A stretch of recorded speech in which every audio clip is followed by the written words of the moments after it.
Hello and welcome to another video from Midas Touch Toys, Games, Collectibles. And today, well, we're looking at something that is now quite old, has become very collectible, and is now quite difficult to find, especially in this condition.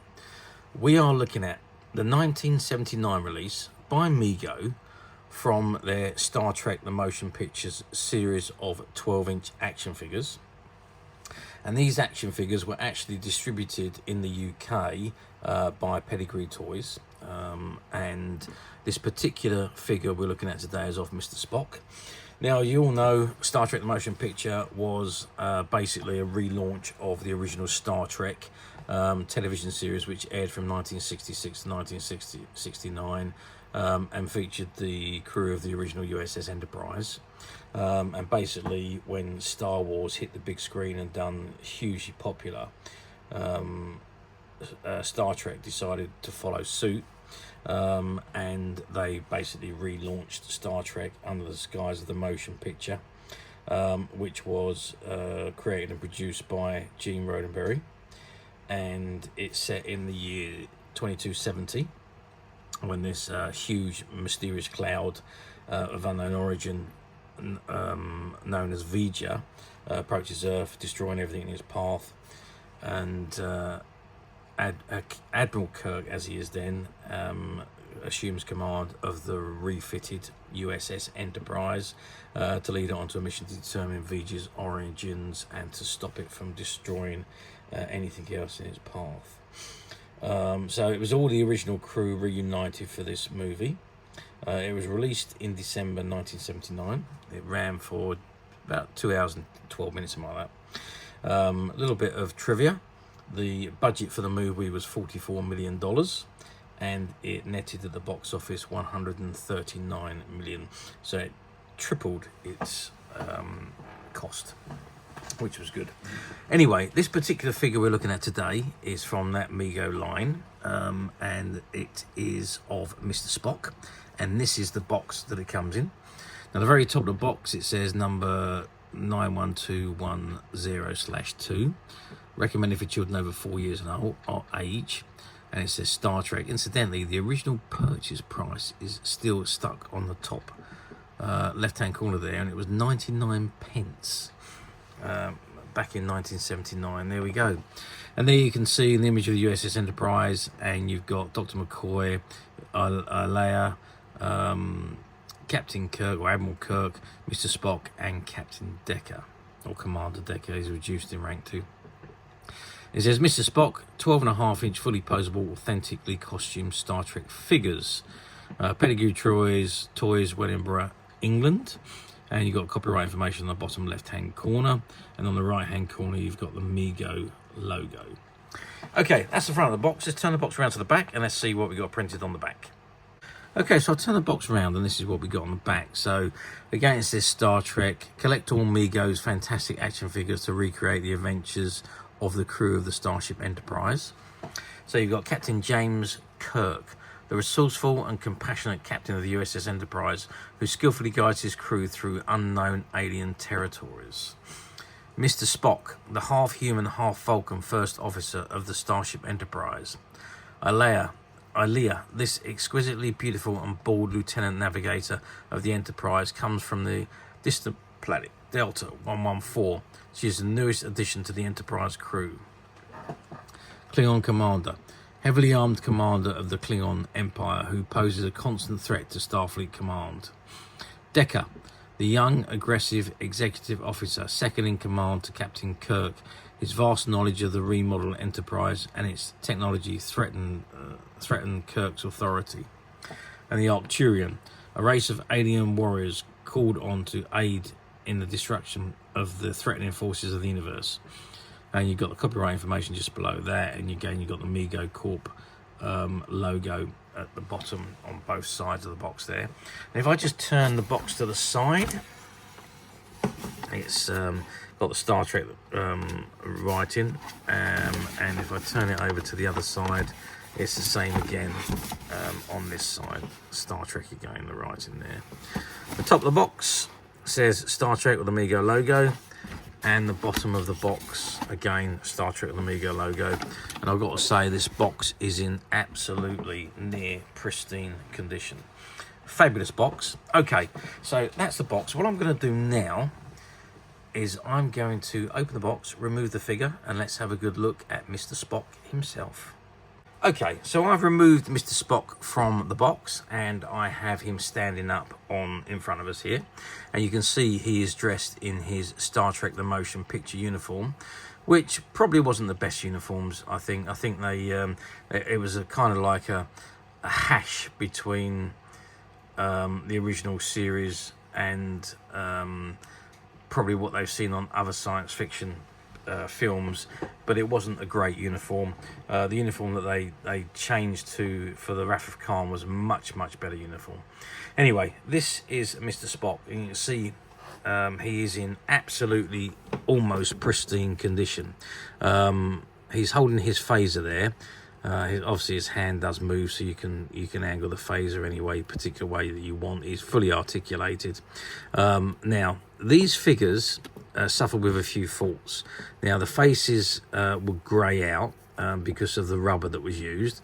Now this one appears to be in excellent condition. It doesn't appear to be maybe just a very slight fading or greying of the facial features, but otherwise he's in absolutely pristine condition.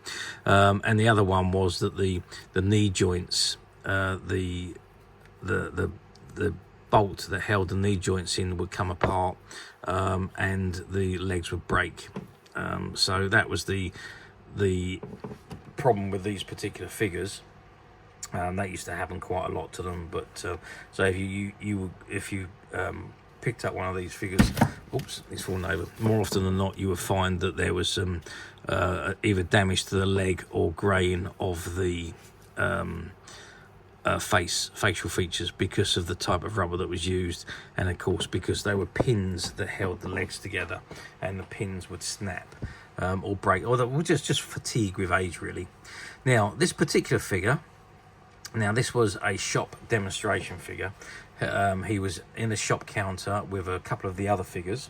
I think it was the Klingon and Captain Kirk, and he was on display for probably about 6 months, I think they said, before he was taken out, returned to the box, and retired to the stock room with an absolute bucket load of other display items that was never sold. They were just used for display purposes.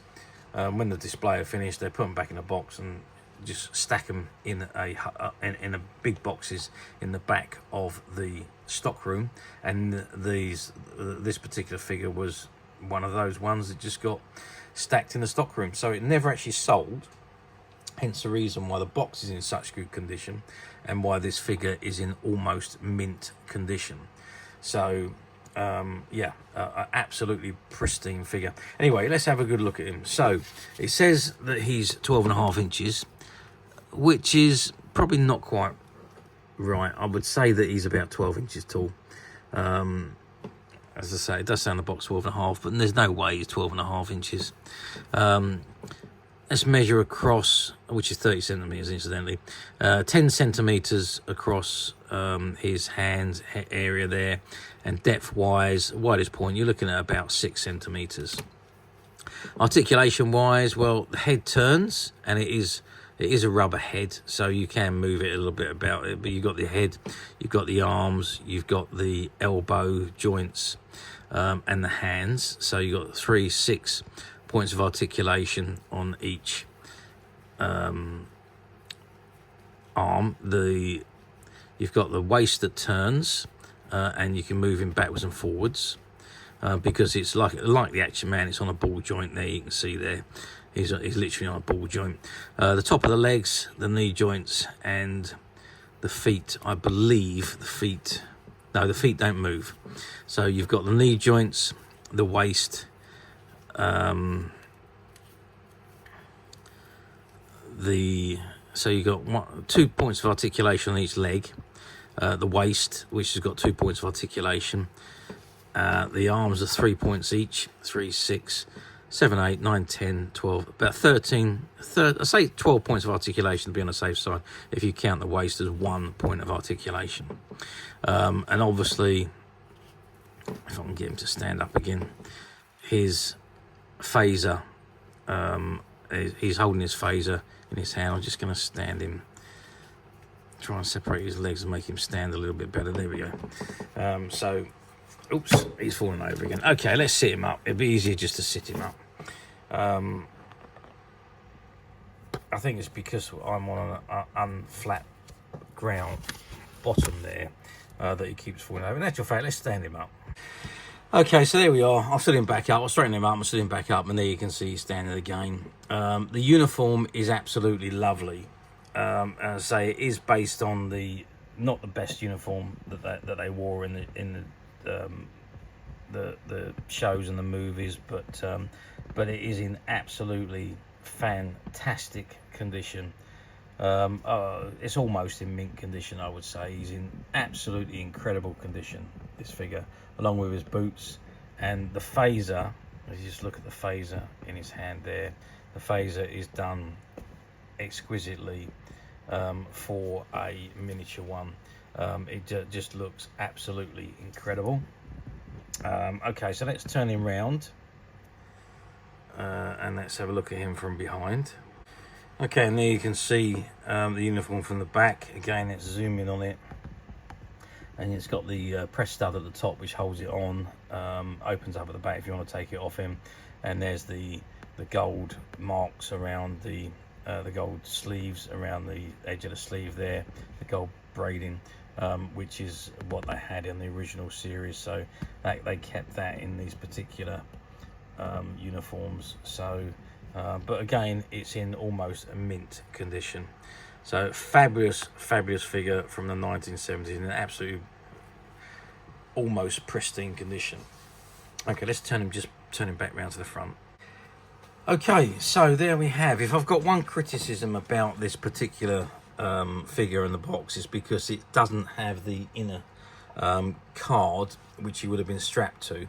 For some reason, when they put it on display, they seem to have lost or threw away the inner card that came with the box, so it doesn't have the inner card in the box. But other than that, the box is in absolutely fantastic condition, as is the figure.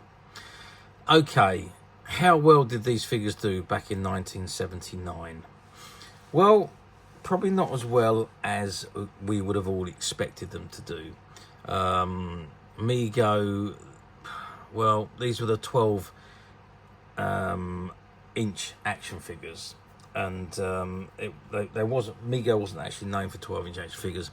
They were known for 8-inch action figures, which is what their main line was. But they also produced the 3 3/4 inch figures for Star Trek: The Motion Picture, to try and compete really with the Kenner Star Wars figures of the same size. But they also done these range of 12-inch figures. So and they produced, I think there was 6 in the series. So yeah, Spock, Kirk, Ileana, the Klingon, Decker, and the Arcturian. But I really don't think overall they sold as well as they was hoping. They're all based on the Action Man of the day, and the Action Man really by 79 was on a downward run anyway, because action figures were now being made of the 3 3/4 size, and Star Wars was the big thing. So these figures really didn't do as well as I think they were anticipated to do, which is a shame, because I think they're excellent figures. But they, as I say, they had their faults. The pegs on the legs wasn't very good, and they would break and come apart, so the legs would fall off, the bottom of half of the legs from the knee down, and of course the faces would discolour. But otherwise, excellent figures. The quality of them, other than that, was very, very good. But as I say, they just didn't sell as well as they had hoped they would do. Okay, so let's move forward then 46 years to 2025, which is where we are today. Do these figures come up for sale very often on the platforms? Well, you do see some of these figures on the platforms. They do come up semi-regularly. Usually the most common one you see is Ilea. She pops up from time to time. You do see, occasionally you see Spock and Kirk and Decker come up. Very rarely do you see the Klingon. And even more rare is the Arcturian. So yes, they do come up, but in various different states of regularity, depending on which figure it is. And of course, they come up in various different states of condition. A lot of them you find on the platforms are used, or they're broken, or the face is all greyed, missing the phaser, or missing boots, or the boxes are all ripped and torn. So just be a bit careful if you're going to buy it on the platforms. Just have a good look at the item. If you're looking at used, if it says it's used, click the used icon to read what you're actually going to get, because sometimes on the home pages of some of the platforms you just see a new item in a new box and you have the new description, but if the new is not available, the used item becomes available, and you may think you're ordering new but you're actually ordering used. So just have a very good look and check, double check before you actually place the order. Alternatively, rather than go through all that rigmarole, you can come to us at Midas Touch Toys, Games, Collectibles, where this particular figure and a few of the other ones are currently available to purchase on the Midas Touch website, which you can get to very simply by clicking the link below. It will take you straight to the website, where you'll be able to find this figure and many other vintage Star Trek items, and many other vintage toys, games and collectibles. Come to that. There's over 10,000 products currently available on the website for you to view and purchase at your leisure. And don't forget to hit the subscribe button, because we're uploading videos for every new item that goes into the website. There will be something for everybody, and I am absolutely positive that this is something that you're not going to want to miss, because we literally have thousands and thousands of new items which we're shooting videos for and uploading on a daily basis. So if there's something in particular you are looking for, something old that you never been able to find, something quirky that you might want to buy for a friend, or perhaps just something from your childhood that you like to own again to help you recuperate those long lost childhood memories, well, stay tuned, keep watching, because you never know the next item we upload could be that item you've been looking for. Okay, that is it for me on this particular item. I do hope you've enjoyed reviewing this wonderful 1979 Mego Star Trek 12-inch Mr Spock action figure.